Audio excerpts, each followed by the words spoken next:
What is up, you lovely listener? Welcome to another episode of Oversharing. As always, I am super pumped for today's episode, but for this one in particular. Our guest today is an entrepreneur who has made an impact in the worlds of film, fashion, and culture. He's the acclaimed author of such books such as The Last Arrow, The Way of the Warrior, and most recently, The Genius of Jesus.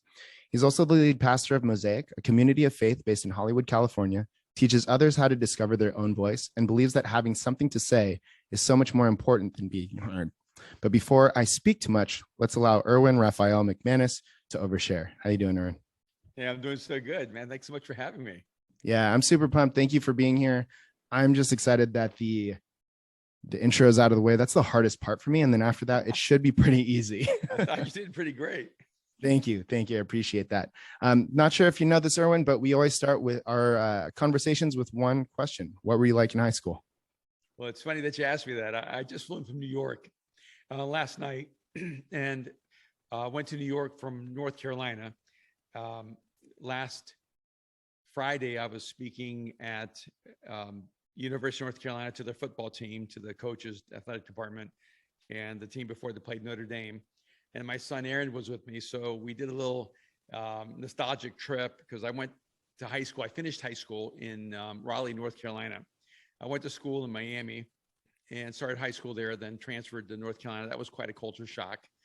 And so I go to Millbrook High School, and I drove my son there. So it's the first time I've been there since I left high school. So it was an incredibly surreal kind of experience. And context, I think my brother and I were the only Latinos in the entire high school, the first ones and only ones.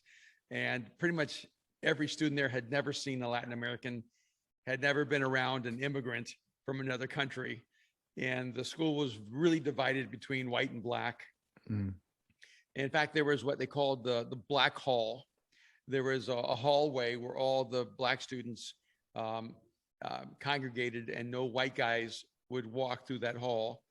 And I didn't know that world because I came from Miami, where everything was really integrated, and we were brown and black and white and everything else, and so I was always walking down that hall because it's the shortest route between classes, and all these guys would always go, "Hey man, how do you walk down that hall?" Or like as if it was dangerous. And then I realized that basically even the sports teams were segregated, and so my brother and I integrated the teams, and we went after all the super incredibly talented, gifted black athletes who didn't play because they were really not invited into that space. It was crazy. But so if you want to know what I was like in high school, I was an outcast. And I was definitely an outsider, super introverted, incredibly reclusive, really shy, no self-confidence, no sense of personal worth or value. I just, I really didn't fit. And so, high school for me is kind of an interesting memory. It's not something I've ever looked back going, oh, wow, I wish I was back in high school. It was really more of, I'm so glad I survived it. and that, out of high school, I didn't go to college right away. I just floated around and worked odd jobs and didn't really have any meaning in my life, which I think is just an extension of my time in high school where I had no idea why I was here. And I think part of the difference is that even in high school, I was trying to figure out what the meaning of life was, and was there any significance to our existence, and was it really worth all of this anxiety and stress and effort to learn geography and algebra 2 and physics and chemistry when life has no meaning. So I thought you were going to say it's like because you're not gonna who's going to use chemistry in the future or maybe in your future, but if it has no meaning, that's also another way to look at it. No, I was asking like the bigger picture, so I really didn't fit into the high school scene. Yeah. So you and your brother, who's a couple years older than you, actually ended up like going through each grade at the same time. Like you started the first grade at the same time, correct? What was that like for you? Yeah, it's funny. My mom just sent me a picture of me and my brother just about starting first grade, and he was about twice the size of me. And, and so I'm a small 5, he's a big 7. And he was an incredible athlete. I think he was like the fastest kid in the United States in 6th grade. He played quarterback in the high school team, broke all the passing records. And I was always really a year and a half to 2 years behind. So I felt anemic. I felt like, and I felt like I was just so underdeveloped. I didn't realize I was just younger. You don't have that self-awareness. I think in my mind, we were twins, and I was the one that didn't develop in the fetus, and that was always my view. So what I'm really thankful for is I never had any superiority in intelligence or talent or ability or physicality. So I just had to learn how to work hard. I just had to, I had to develop a mindset that I was born with a massive disadvantage, and the only way I'm going to make up for it is through determination, hard work, and that, personal discipline. What's awesome is I think that when I talk to a lot of people, we talk about that origin story, what they were like in high school. And a lot of times their tone of voice about it and just their overall demeanor is almost like a little depressing. It's like they almost regret it or whatever the case is. And with you, I had the opportunity to start one of your books last night, and it seems like a really heavy story. And that time in your life was actually pretty heavy, but you're talking about it now and you're laughing about it. Where did this change come from? Even in high school, I remember I made some really dumb stuff, and had moments where, just those moments where you feel like this is the end, and not going to make it past today. And I would tell myself this, even at 16 years old, in 20 years, this isn't going to matter. And so I'm not sure where that came from. I don't know where that inner voice came into my head, but even then I would pull myself out of the heaviness of the moment and just tell myself, in 20 years, this isn't going to matter. And I, by the time I was 12 years old, I was in a psychiatric chair, and I really struggled with depression and other, psychological issues. And I actually trained myself at a really young age to pay attention to beauty all around me. And so I just, I had to teach myself to look for something beautiful in the midst of whatever tragedy or pain or hardship I was in. And I just told my son yesterday, I said, look, it is true that 1,000 good experiences can be overtaken by one negative one. But it can also be true that 1,000 negative experiences can be overtaken by one positive one. And it's up to you to decide what has greater power in your life. And I just decided that wonder and beauty and a sense of curiosity, and to always remain open to being astonished by life, that would be the story that I would pay attention to. Do you feel now, it's been a little bit more than 20 years since you were in high school. Yeah, 3 times over. Did any of it matter, or does any of it matter today? Yeah, it's actually the only thing that mattered was my response. And because my response is what shaped me. And positive and negative experience have very limited ability to affect you. It's your responses to those positive and negative experiences that have the capacity to shape you long term. Yeah, I agree. I think what's even more interesting about this is the fact that you were introverted. You didn't you were really to yourself growing up. And I would venture to say that, or at least it comes off a little bit different in your talks and everything. When did you start to build this confidence for yourself? You go through a series of experiences, sometimes of reflective learning moments. I remember a few things along the way. One, we had a football coach who talked to me after I finished basically high school, and saw me later. And he said to me, as a passing comment, we kept waiting for you to step up and lead, but you just never seemed to have the confidence to do it. And I realized, my perspective was that they were always holding me back. They couldn't see my talent. They couldn't see what I could bring on the field. And their perspective was, he doesn't have the confidence to step into this moment. We really wished he would take the initiative to lead. And when he said that, I had kind of mixed emotions, right? Because, I was 18 years old or 17 years old at the time. And I just marked that in my mind. I told myself, no one's ever going to choose you. No one's going to pick you until you choose you and you pick you. And I realized going backwards when we were growing up in Miami, you know how you play, I don't know if you grew up playing like street basketball and street football. And yeah, I mean, we in Miami, we had a neighborhood where we painted lanes on our block where we ran track. I mean, we were just like really intense. We had a football field on the street that we painted out. And my brother was always the captain, and some other kid next door named Hugh was always the captain. And I would always be the last person picked every week when we played football. And there was a reason for that. My brother would not pick me. And the other captain knew that my brother would not pick me. So why waste a pick on me? And when I would be the last one left and it was my brother's pick, he would say, hey, you can have him. So all my life, I wasn't just the last pick. I was the pick after the last pick. Oh boy.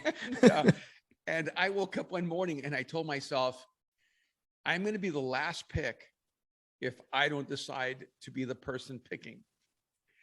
So I got up that morning and we went to play football, and I looked at my friend Hugh and my brother and I said, I'm the other captain. And our friend Hugh goes, thank God, I'm so tired of being the captain of the losing team because my brother's team always won. And from that moment forward, I was always the other captain. I was the opposing captain. And then I made decisions completely counterintuitively. I thought, I'm not going to pick the best player available. I'm going to pick the guy who never gets picked, who when I pick him, it will change his whole perspective of himself. And so I would pick from the bottom up, and I would take all the guys who were always picked last and reverse my process. And then I would pull them together and go, we're supposed to lose. So if they win, they really have no psychological benefit of winning. But if they lose, it will crush them. Wow. If we win, it's everything. And I actually learned how to begin to develop and maximize people in my elementary, junior high years by choosing the worst players and then teaching them how to develop, become better and better. And we became winners. I mean, we really began to win. And I began to realize, the way that you overcome greater talent is to become a greater team. The team is always more powerful than talent. And that's a part of where my self-confidence changed. It wasn't because I became more talented. It was because I learned how to pull out talent in other people and surround myself with people who, in a sense, were willing to sweat and bleed with me. And I, one of the things I told my kids, hey, look, if you don't have any obvious talent, you have the gift of leadership. Because why in the world would you have such a big vision and lack the talent to achieve it, except that you're supposed to bring people together to accomplish something extraordinary? Wow. What a great story. I just kind of imagine that movie with Tom Hanks when their boat gets overtaken by the pirates, and the pirates just like, I'm the captain now. And I can see you being that person. Man. So in one of the stories that you've told at Mosaic and in one of your books, you had built one of your companies up significantly. You felt like it was your life's work. You were doing, you were building homes for people, you were feeding people, you're helping people from human trafficking. But then you woke up one morning and everything was gone. And you remembered what one of your mentors said, who said something to the effect of, and I apologize if I butcher it, no matter what happens, no matter what the outcome is, you're already successful because you have a story to tell. Yeah. And I heard that like maybe a couple months ago now, and it's been racking my brain. Like, okay, I have a story to tell, or somebody might have a story to tell, but how does that make someone successful? I don't get it. Yeah. Well, I'm going to give you the backdrop. I'll give you more details than I normally give people. All this happened in like 24 hours. I was in West Palm Beach at a conference called the World Leaders Summit or something like that. And actually a really successful, powerful pastor named Bill Hybels and I were talking, and he said, "What are you doing now, McManus?" And in fact, he was always really kind of sarcastic with me, and he says, "Hey, McManus, are you still a Christian?" And and I said, "Last time I checked." And then he goes, "What are you up to?" And I said, "Well, I started a fashion company and a film company, and working on design and creating beautiful things." And I said, "I just think it's a really important thing to do as a person of faith to elevate beauty." And he goes, "Well, you better not fail."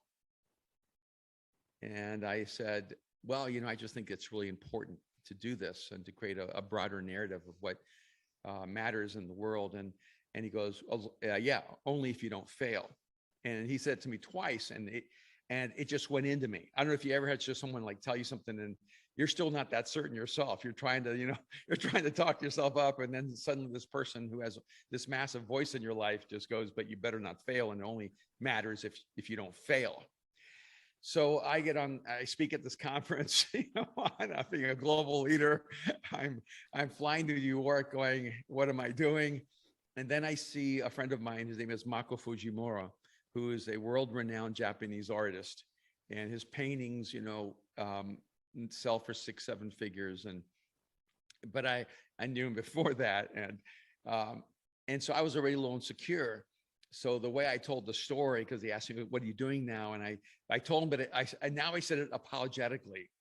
Like, I probably won't succeed, but I just wanted to do that. And I could hear myself like just already expressing, "I know I failed. I know I'm going to be a complete failure, but I'm doing this because I think it's important and it matters to me." And Mako looked at me really surprised at my lack of intention and confidence. And he said, "It's impossible for you to fail."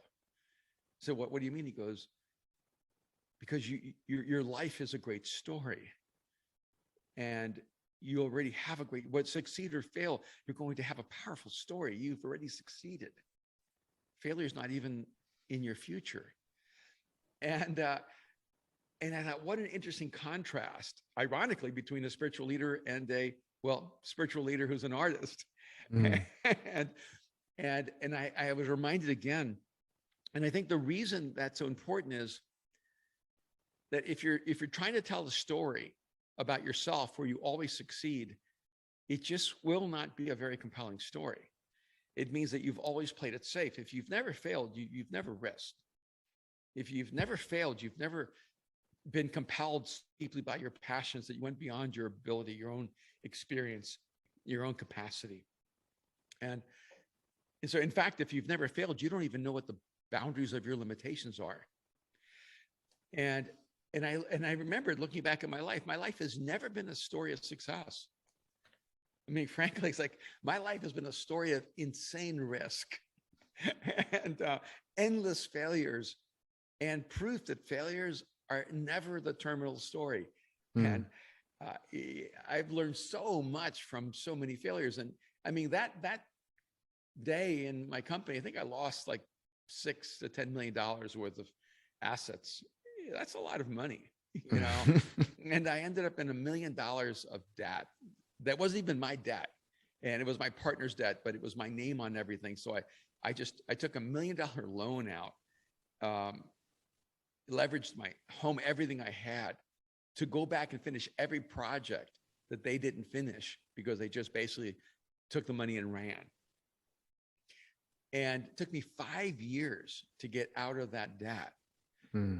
And there was nothing fun about that. I mean, in those first 30 days when I got all these emails from lawyers that my partner had taken everything illegally, I couldn't eat for 30 days. I lost like 30 pounds. And so it wasn't like I went, "Oh yeah, this is easy." This wasn't easy. This was hard. And it was painful. And in the middle of the process, I realized, oh, the loss of the money isn't what's actually devastated me. It's the betrayal. Mm. And the betrayal is what went so deep that I had to figure out how to get past this wounding. And once I was able to go, I'm okay with this. I can forgive and move on. And that what no one else can take from me is what is true to me as a human being. And I'm not starting from scratch because I have all these years of experience. And so I'm actually beginning with a benefit, not a deficit. And I just began again, and it was so much fun. And it's been a better future than I would have ever had otherwise. Oh. Would you say that that's your favorite failure? Yeah, I don't know if I'm a masochist. I don't know if I have a favorite failure, but a lot of people can resonate with because money matters to most people, you know, and it was really my most concrete, practical failure that could have left me trapped under the rubble of that moment in my life. Mm-hmm. And so I do think it was a significant failure because it was one of the biggest risks I ever taken in my life. Yeah. What does your support system look like in those times to get through that? You know, I'm very fortunate. I've been married to the same person, Kim McManus, for 38 years, and my son Aaron's 34, my son Mariah's 30, and my kids transitioned into adulthood and became my best friends. And so we are so intensely close that they really are my support system.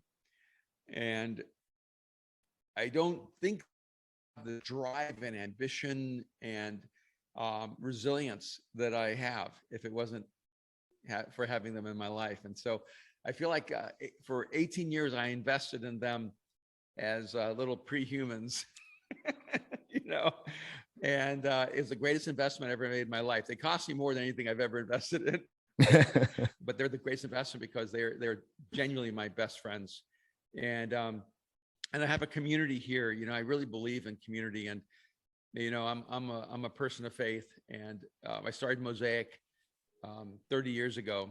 It's a church here in Los Angeles, and a huge part of that is I grew up very irreligious, and I had no idea that even the churches even existed. I didn't have a concept of that in the world, and I'm still a fairly I'm intensely irreligious in my frameworks in terms of I don't make the same assumptions that Christians make. Mm. And so when I look at church and I realize, what really is miraculous here is human community, that human beings are really not intended to do life alone. And that in ancient times and more primal times, we had tribes and we had villages and we had communities, and the more global we've become, the more the migration and the dissemination of the family has happened, the more alone we are as human beings, and we're not really designed to be alone. Even introverted, we still need people.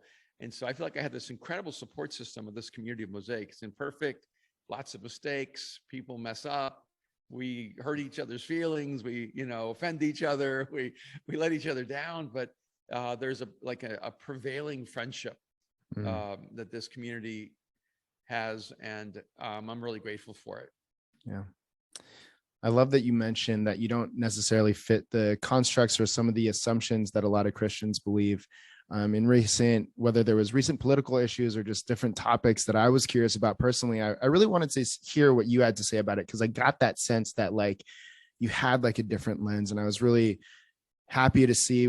Well, happy, that's kind of a weird word because now I'm affirming my own beliefs, but it was nice to see. It was refreshing to see. And you wrote this poem that's in one of your books, and I love that line where it says you got to stand where the echoes stop. Mm-hmm. And I feel like that is almost that's almost like the mantra of your life. Everything that you're doing is you're standing where the echoes stop. And to the listener who might not have heard this poem, what does that what does that mean to you? It's funny, 40 years ago or 35 years ago, I was a poet, and it's way before spoken word was the thing. And my wife would always mock me, she goes, it's not very masculine that you're a poet. And although some of the greatest poets in history were men, so I'm not sure where that came from, but that poem ended up being translated into languages all over the world. And I wrote that when, even coming to faith and being a person who believed in Jesus and trying to find my way into Christianity, I felt like, wow, there's such a culture of conformity and standardization and obligation. And there's a gravitational pull toward mediocrity and status quo, and accepting your place in the world to be like everyone else. And I just want to make a declaration that I want to stand where the echoes stop. I don't want to be an echo. I want to be a voice.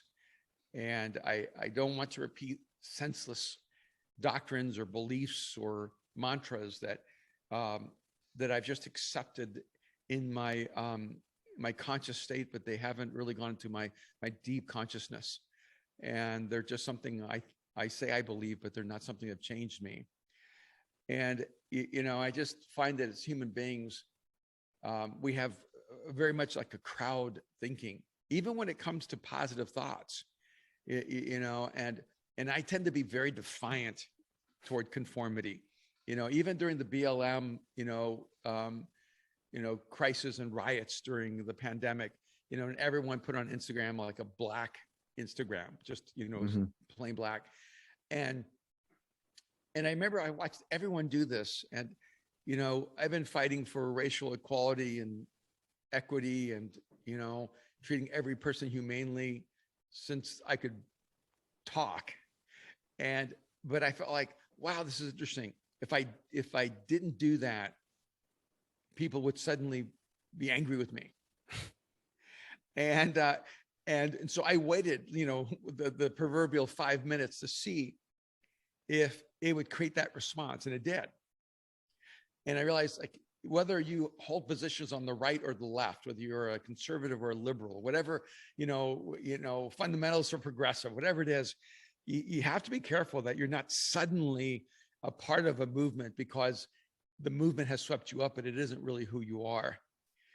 And, our community, Mosaic, was one of the first and most integrated communities in the entire world, and was written up by sociologists before it was hip or cool or trendy. I'm an immigrant from El Salvador, and it's interesting to me, suddenly people going, why aren't you, committed to this? I'm going, you're 23 years old. You've actually never sacrificed for this, but you can post on Instagram and feel like you're a part of a movement. And, but you've never bled for this, and you've never been bruised for this. And so I find myself to be incredibly defiant. And that's where I wrote Where the Echoes Stop. I just refuse on any level, whether it's faith or politics or culture, sociology, whatever it is, to say something because everyone expects me to say it. And I want it to be true to who I am, and I'm going to hold that until I die. I love that. I mean, I think it's just refreshing. And I think one of the reasons that at least I've gravitated to you is that, I feel similar. I don't think I've matured in that as much because I still fall victim to like, I should probably post the black square.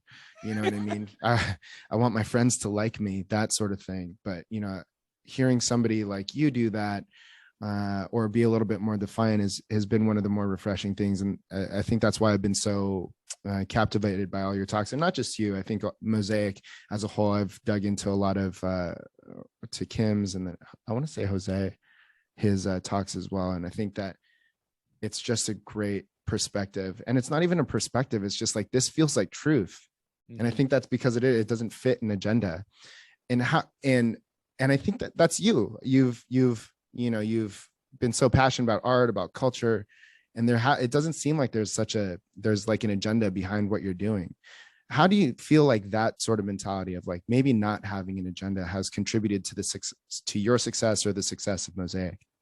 Well, let me just push into that just a little bit, okay? And when it's interesting when people say, "Hey, I'm here. I don't have an agenda," and I want to like maybe reframe that a little bit. I have an agenda. I just don't have a hidden agenda. Mm. There's a difference. Like, in fact, I am so agenda that I'm not going to have lunch with you if you don't have an agenda. And when someone says, "Hey, let's meet, no agenda," I'm like, he has an agenda. He's just hiding it. And but your agenda can be friendship. Your agenda can be, "Hey, we haven't hung out, miss you." And but I'm like a very intentional person, so I'm not a floater. And when someone says, "Well, I like that you don't have an agenda," I said, "No, I have an agenda. It's just that it's wide open. You know my agenda. You know who I am. You know what I'm about. I'm not going to ask you to meet with me about this and then be meeting with you about this other thing." And I mean, part of the reason your podcast is strong is because you have a perspective, and that perspective is an agenda, right? Fair. and you're meeting with me because you're trying to pull things out of me. So I'm stepping into your agenda. I'm actually allowing myself to be a contributor in your agenda. So I think it's better for a person to have an agenda and than to pretend they don't have one and be subversive in it. Mm. And so even like with my faith, I have an agenda. I think Jesus has been really misrepresented in the world. And it really just saddens me tremendously. I feel like the church has really been in the wrong place on cultural issues, and really disturbs me.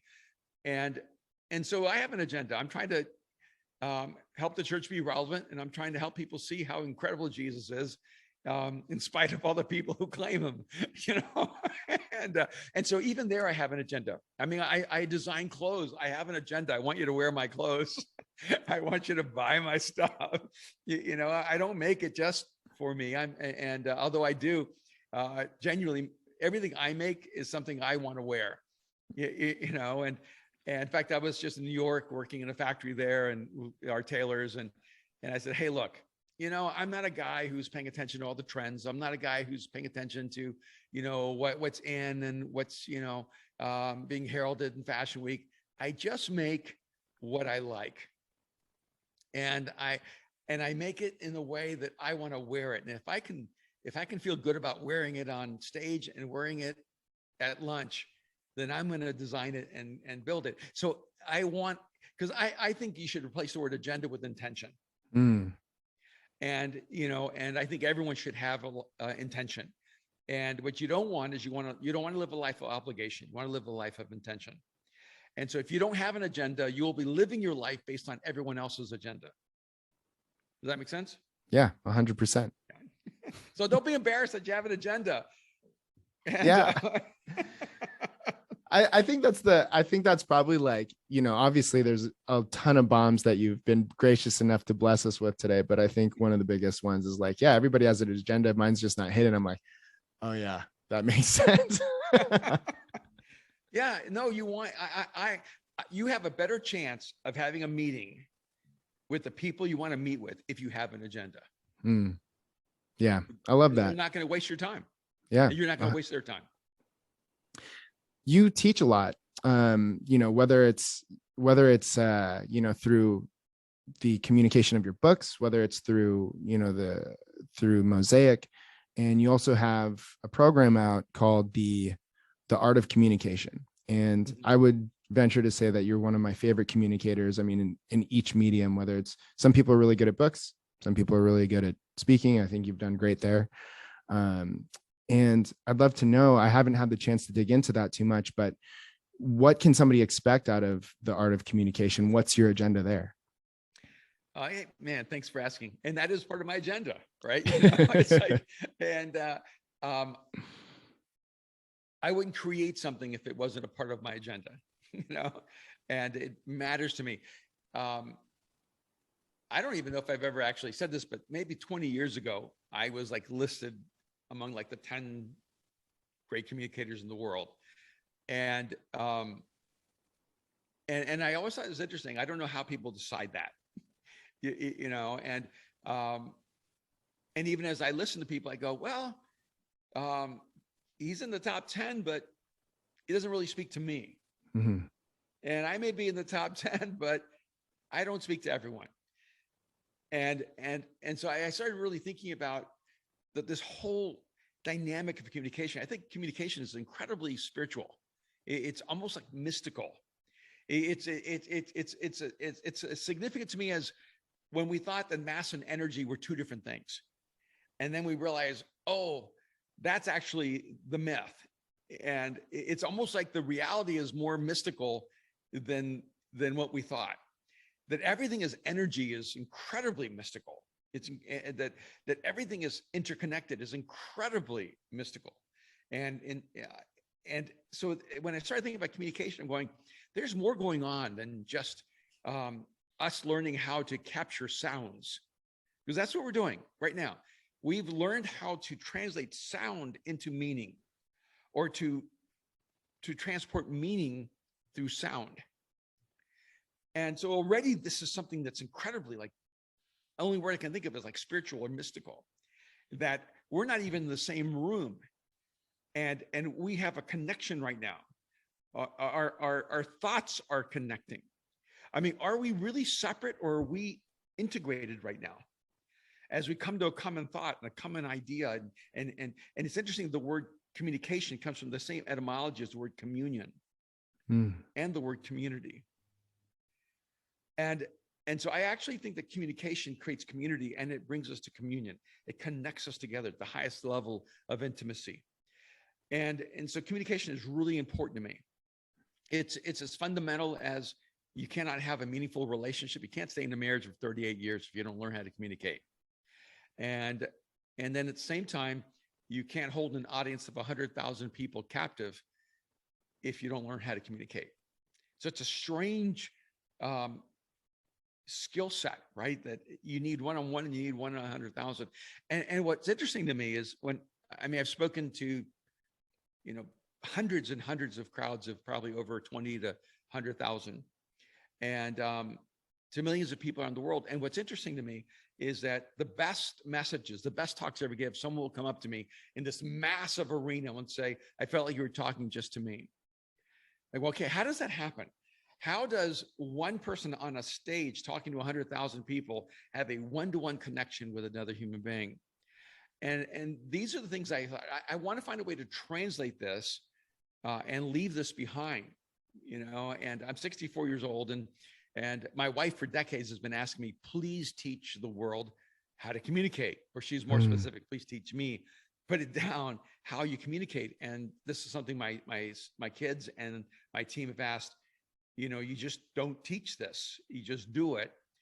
And so I felt like I want to start putting together the processes that helped me learn how to communicate effectively, learn how to communicate at a higher frequency. And so we do have the art of communication, and it's now about 16 hours of content. So it's a lot of content available for people, and it's $3,000. And it's interesting to me how you can almost identify a person's relationship to the skill of communication, to their outcomes, about who buys the art of communication. Like the person that knows I have to learn how to communicate at the highest level, they text me or DM me and go, I can't believe you charge so little. And then the person who doesn't realize that it's communication that is their limitation, it's their low ceiling, that person's like, this is way too expensive. And I'm like, you don't even realize what not knowing how to communicate is costing you. You're losing hundreds of thousands of dollars, and because you don't understand the value of this skill set. But I have something really new coming out with the art of communication, and I've designed this analysis called the 7 frequencies of communication, and I've broken down human communication to 7 frequencies, and it helps a person begin to identify their particular frequency, and then what frequencies become secondary frequencies, and how to develop and grow from there. And I've been fascinated with frequencies for decades. It was probably almost 30 years ago when I first learned about this whale that speaks at 52 hertz. And what's really interesting is that this whale is called the loneliest whale in the world because no other whale can hear them because they actually communicate around 40 hertz. Mm. And so whales can actually be passing in the Pacific Ocean and be letting out their sounds and not even hear each other because they're not the same frequency. And for me, this has been a fascination because I've always wondered to myself, why is it that some people hear what you're saying and really understand it? Some people you're communicating with and they hear the opposite. And I really believe there's a significant relationship to the frequencies at which we communicate. Let me just give you like a bizarre example of this. I was in Germany speaking to around 5,000 people. I took 1 year of German probably in high school, right? But I do not speak German. And so I have a German translator and I'm in the middle of my talk and I make this statement. My translator makes his statement and I stop in front of 5,000 people. And I look at the translator and I said, "You did not say what I just said." And he goes, "What?" And I said, "You did not say what I just said. In fact, you said the opposite of what I just said." And he goes, "What? How could you know? You don't speak German." I said, "Just answer the question. Did you say the opposite of what I said because you did not believe what I said could be true, could be accurate, could be right?" And he goes, "Yeah, yes, I did. I said the opposite. I thought what you said, you accidentally said wrong." And I said, "Your job is not to evaluate my thoughts. Your job is to translate them." This happened in front of 5,000 people. I'm just thinking of how awkward that must have been for everybody else. And people began asking, they didn't even care about the message anymore. Mm. They wanted to know, how did I know? And you can ask my team who's traveled the world with me. You can ask my kids who think it's the most bizarre thing. I pay attention to this frequency. And I knew his frequency didn't match my frequency. And I knew instantly that he said the opposite of what I said. And so the whole art of communication isn't simply about learning how to communicate. It's also about learning how to listen, how to hear, and how to interpret. So I'm really excited. It's probably the most meaningful thing I've ever done in my life, I think. And the 7 frequencies of communication, I DM'd a couple of my friends who are like really well-known communicators. And I said, I just created the most viral process and product I've ever put together in my life. I am so excited about this. And I know I'm not supposed to say this, but it came like it's 40 years of processing this, but it came in such an epiphany. I could not sleep all night. I was awake the entire night. My wife saw me at 5 a.m. And she touched me and she goes, "You're drenched in sweat." And I told her, I know I've been literally downloading all of this data all night long. And I showed her the 7 frequencies and she was like, "Where did that come from?" And I think one of the wonderful things about being human is that our brains have this capacity to keep downloading information over a lifetime. And if you keep paying attention, and if you keep your mind open, all of a sudden what it'll do is it'll just flood out of your subconsciousness into your consciousness and show you what you've been seeing, even though you didn't even know you saw it. Mm.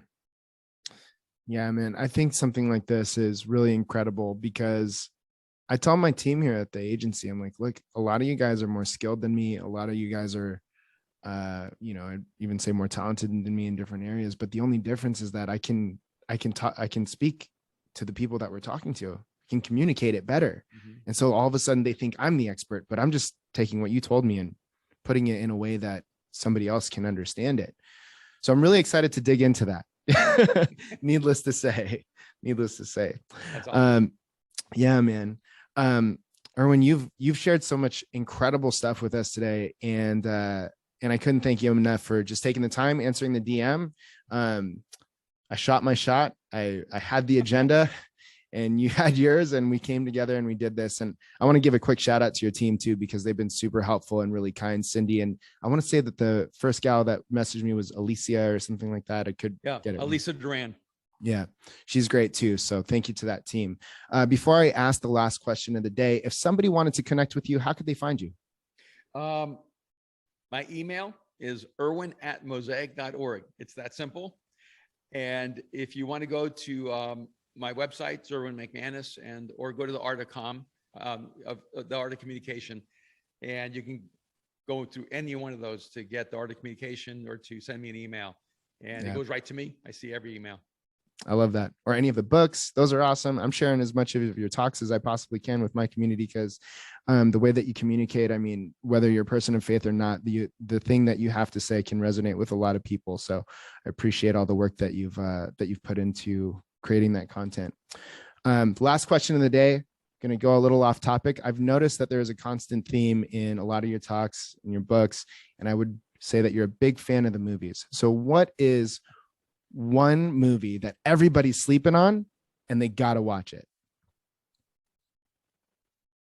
Oh, well, I think one of the movies that didn't get enough press is an old movie called Warrior, with, believe it of all people, with Tom Hardy and Joel Edgerton and Nick Nolte. This is like a boxing movie, right? It's about UCF, Ultimate Fighting, whatever it is. Yeah.